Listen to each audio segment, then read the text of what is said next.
Now you all have to be very careful of the beasts out here. I'm not gonna tell you what kind they are, because every single time I tell the locals, they will just laugh at me like I'm some sort of a clown. And I know I'm not crazy. There's a deep, animalistic, non-human instinct only I can feel. I need to see bloodshed. I think right now we should start talking about making you as comfortable as possible. Make sure your quality of life is as good as it can be. I guess Rico's gonna have to get me a casket. Do you remember I locked you and your sister in the car? I need to get help from my brother. I understand he was seen twice by two of our workers.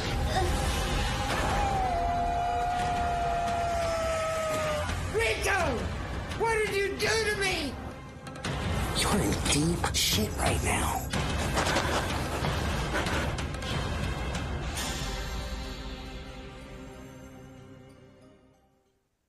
Hey everybody, good afternoon, good evening, good morning. Depends on where you are and what salutation you want to grab from that one. Welcome to another episode of the Witching Hour podcast. I'm your host, as always, John Royceman. With me tonight, filmmaker Scott Goldberg of bringing us the new Forest Hills movie that everyone has been watching, anticipation and talking about. And the dates are getting very, very close. Scott Goldberg, thank you for joining us tonight, sir. Thank you, John, for having me. I appreciate it. Oh, of course. You are in the upstate New York area, correct? The Forest Hills was filmed in upstate New York. I'm from Long Island, so not too far, about 2 hours or so. Yeah, 2.5 hours. Okay, all right. I thought I had seen a couple pictures that had the titles underneath of it, someplace up around the Hudson Valley and so forth, and it kind of took me back. I actually was very young and had lived a couple years in Woodstock and Stone Ridge, New York area. So, beautiful, beautiful place. I've always told people, it's probably one of my favorite places in the world that I've been to so far. But we're not here to talk about my past. We are talking here about you and your new film, Forest Hills. What inspired you? What brought along the story for the Forest Hills? Sure. So yeah, the Forest Hills was like a really early title for a short film I did years ago. It's just different film, short film, completely different.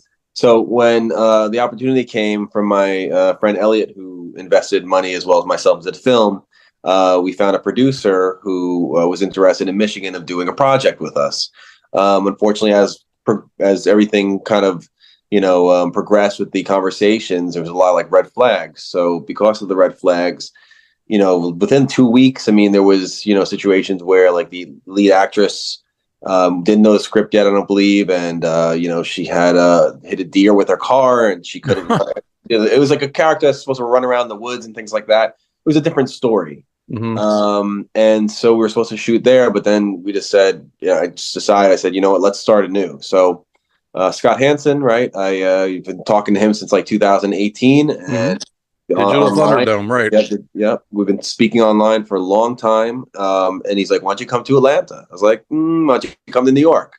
Because the issue at hand was the previous script. The producer I was talking to didn't want to work with my actor because he wanted to undercut, he wanted to like undercut like the union and whatnot, which is, gotcha. Yeah. So so it was like kind of like a little weird. I didn't like that kind of idea, I guess, or concept of what he was trying to do with that. Mm-hmm. And so he just felt like maybe it would be trouble to have him in the project. So then they want to do non-union. So it just became this whole big situation where it's like, this is a lot of drama, a lot of stuff that we just don't want to be a part of. That's why we trying to change everything.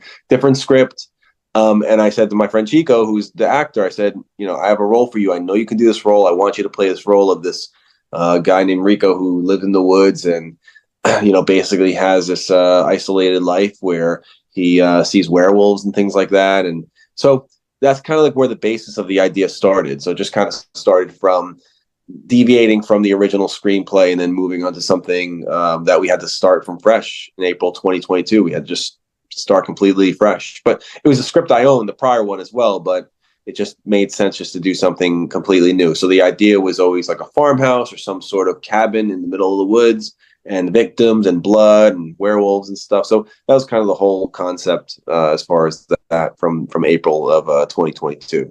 So I still remember all the notes. If I could find it, I'll post it online or something. But I remember all the notes. I started writing like the storyline in like notes. Like it would be like a line of here's what happens in this scene, this scene, this scene. Mm-hmm. Probably about like 20 to 25 lines, and that's where it kind of builds. So the concept of a screenplay built from those notes, and kind of finding a beginning, a middle, and end with that. Yeah. Gotcha. Well, I tell you what, I both arms open. I'm very anxious to see a good creature feature, if you will. I've always loved the werewolf, and to see this movie coming forward, and the cast that you have, the ensemble is amazing. The cast that you have got, how it was you were able to get Shelley Duvall, God rest her soul, to come back for your film is amazing feat on its own. Sure. Yeah, it was persistence, just kind of we knew we wanted to work with her.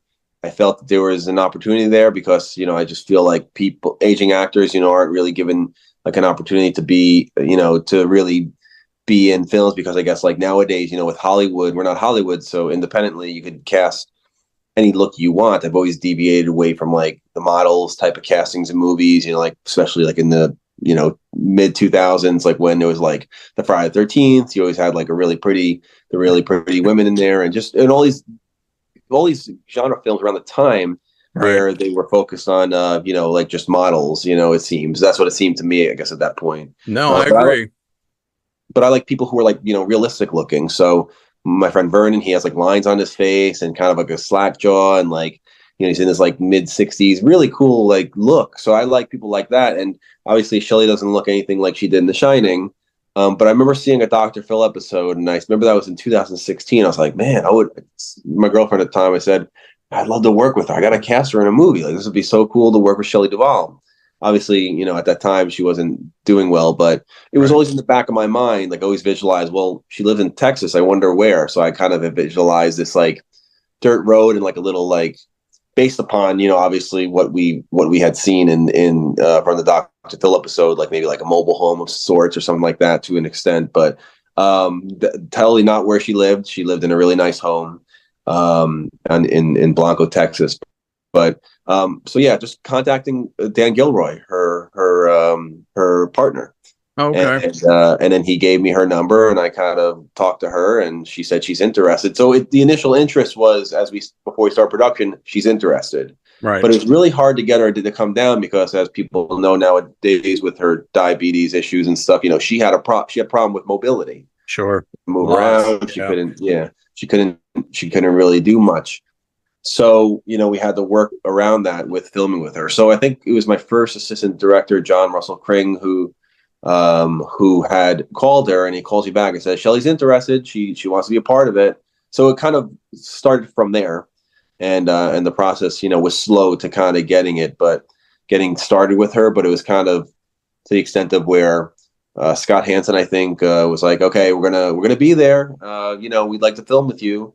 And then kind of she said yes, and they made their way down from Georgia to Texas. They drove like a 16 hour, maybe more, maybe less, I'm not sure, but 16-hour drive from Georgia to Texas to film with her. And initially that was the opening sequence where she was just talking to the camera. Right. And then she expressed wanted to actually, based on the initial cameo that she was originally going to play. Wow. Well, hey, congratulations for that. I am so glad that she was able to be honored, in one last role before her unfortunate passing. Right. But I mean, you've got Edward Furlong, Dee Wallace, Felissa Rose, Chico Mendes, as you mentioned, Stacey Nelkin, Debbie Rochon. Wow. I mean, just wow. Yeah, unfortunately, we wanted to film with Debbie. I know it's sometimes the information online is, it shows that there's Oh some no, people who, did I put my foot in my yeah, mouth on that one? yeah, it's okay though. Uh, It's okay. She had COVID, like I have COVID at this moment. oh So she had no. COVID. She couldn't come down and do it. And I guess some websites have it listed. But yeah, as far as like everyone, yeah, I mean like, yeah, I mean just people I wanted to always work with. So it was kind of cool just to kind of work with them, and they were cool to come aboard. And a lot of them came on board because of Shelly.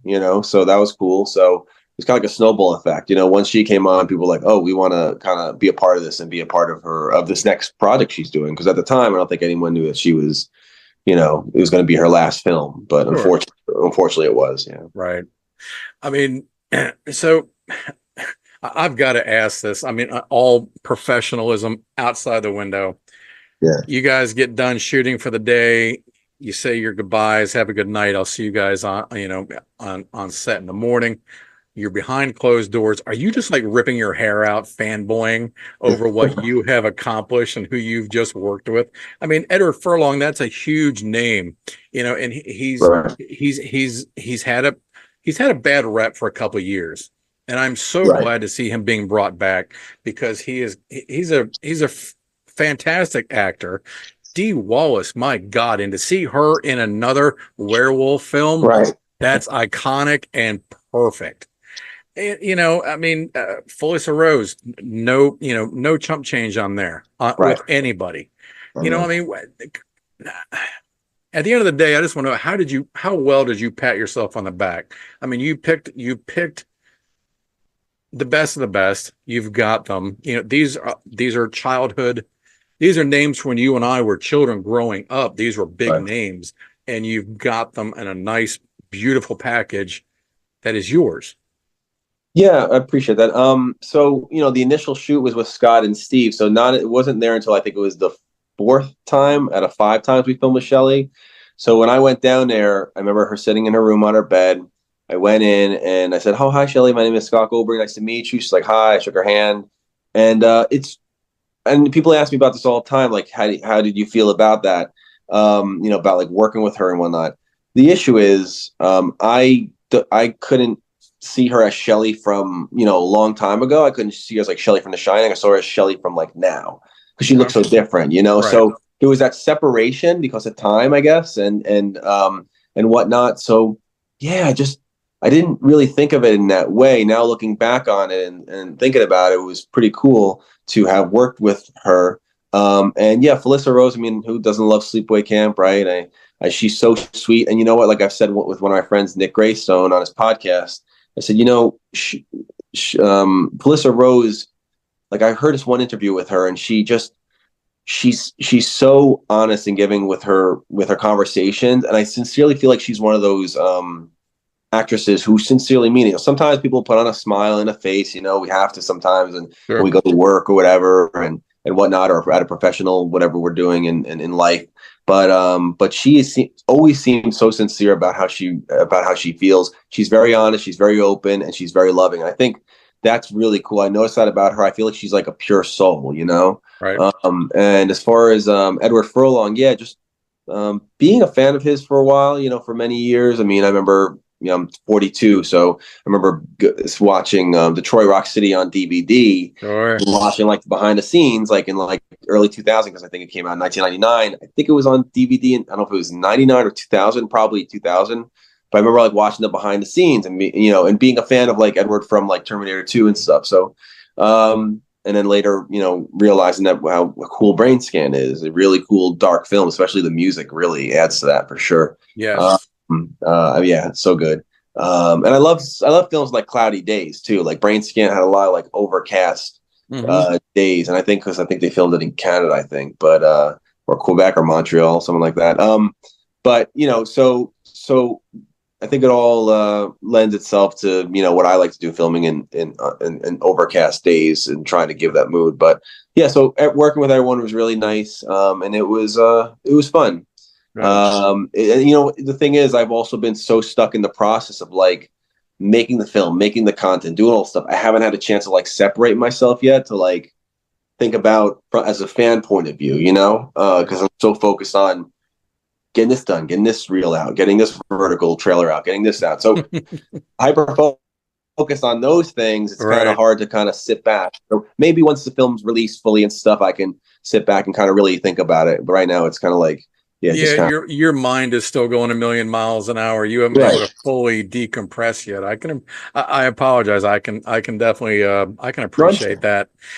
You had mentioned soundtracks and so forth a moment ago. Coincidentally, speaking of the Forest Hills, I actually just interviewed Coventry Carols, spoke with John Soda James Clement, who I also found out is a associate producer for the film, and their band Coventry Carols also was on the soundtrack for your film. So I'm definitely anxious to see that, hear that, I should say. Great guys. I've seen them in person here in Baltimore. I live in the Eastern Shore of Maryland.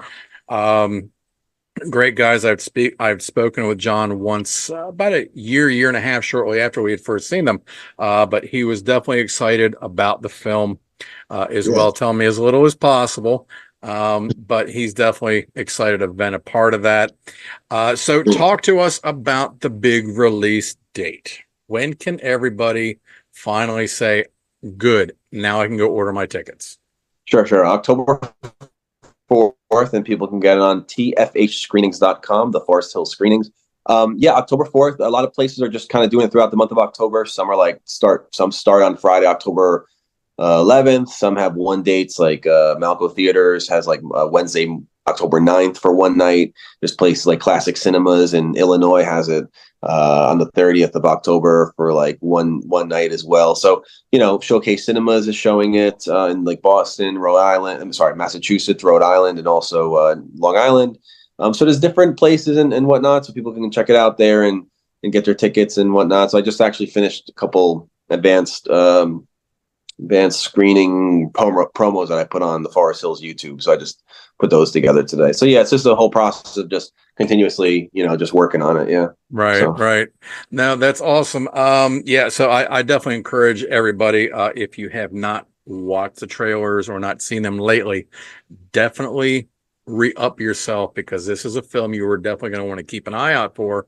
The Forest Hills, August. Yeah, don't I wish. October 4th. So Forest Hills is done, and I'm not putting it to bed. But what I am doing is I'm looking forward into the future of Scott Goldberg. Mm-hmm. What's next?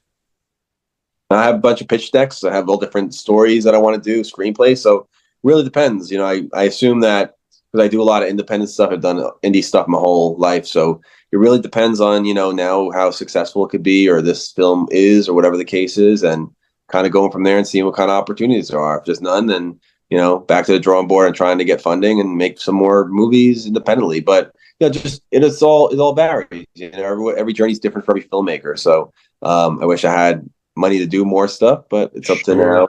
Right. The success at this point. Yeah. Without you giving away any spoilers to this film, you mentioned, a lot of it depends on the future of, how Forest Hills does. Okay. With that being said, and knowing nothing about the film, how can I put this? Could there be a future of the Forest Hills? Could you see a sequel or a prequel or some kind of an expansion to the Forest Hills? Maybe not indirectly a part 2, but could there be growth for the Forest Hills in the back of your mind, possibly already pre-written, depending on how it does, or whether you even just say, yes, I want to do it regardless? Is there another one that could be? Yeah, of course. Yeah, there's opening for a sequel for sure. So we have me and my producer, Jeff Whitehead, who wrote this script called With Teeth. It could actually be adapted to be a sequel to it, because it's about a serial killer. So, it'd be completely different than the first one. It would be a completely different vibe. But yeah, we kind of, when you tell one story, maybe it's time to kind of move on to the next, as far as like keeping the same characters and stuff, and kind of moving on to something that is fresh, that just doesn't copy, so it really depends. It really depends. So,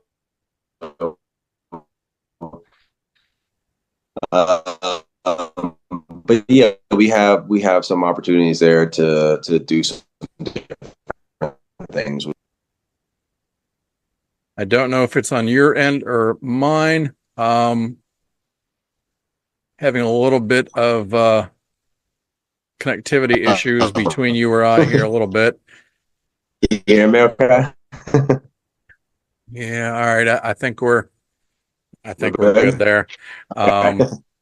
We've got just a couple minutes left, but I want to thank you for taking the time, especially being under the weather with the new wave of the future illness of COVID. God, it's incredible. I know. Boys and girls, the Forest Hill film again, October 4th, select theaters. Definitely keep an eye out for it. Get yourself. I've seen some pictures of this, and dealing with Scott B. Hansen, I know the effects that he puts into film. God, and a werewolf film. I mean, how can you not want that?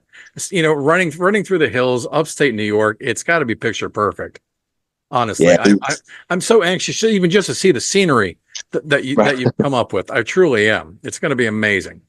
Awesome. Yeah. Yeah. We worked hard together as a collaborative effort to kind of figure out how the film would look and stuff. So he has really nice, anamorphic lenses and stuff. So yeah, it was really cool to kind of collaborate on the visual with him and kind of let him know like what I wanted. And he had some ideas as well. And we kind of just, collaborated like that. Yeah.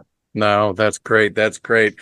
Scott, before we do wrap this up, is there anybody in particular, names, anything that you would like to drop and plug before we do wrap this up for the night? Just thankful to everyone who supports the film and has been there working on cast and crew and thank you, John, for your interest and having a conversation. I really enjoyed it. So thanks to everyone for your support. Yeah. Oh, well, thank you very much. Boys and girls, Scott Goldberg with the Forest Hills again for my fourth and final time, October 4th. Thank you for joining me with the Witching Hour podcast. Please be sure to hit the little subscribe button down there. Look out for the Forest Hills. Look out for me on Roku. If you got Roku, scroll down to the apps. Download me, get my big head on your TV for free. You get to see all my great interviews, such as Scott, will be uploaded soon, again for free. Thank you, boys and girls. Scott Goldberg, it's been a pleasure. I definitely hope that you get better and feel better soon. And I look forward to seeing the Forest Hills and hopefully talking with you again soon. Thanks, John. I appreciate it. You guys have a great night, and remember to always keep it evil.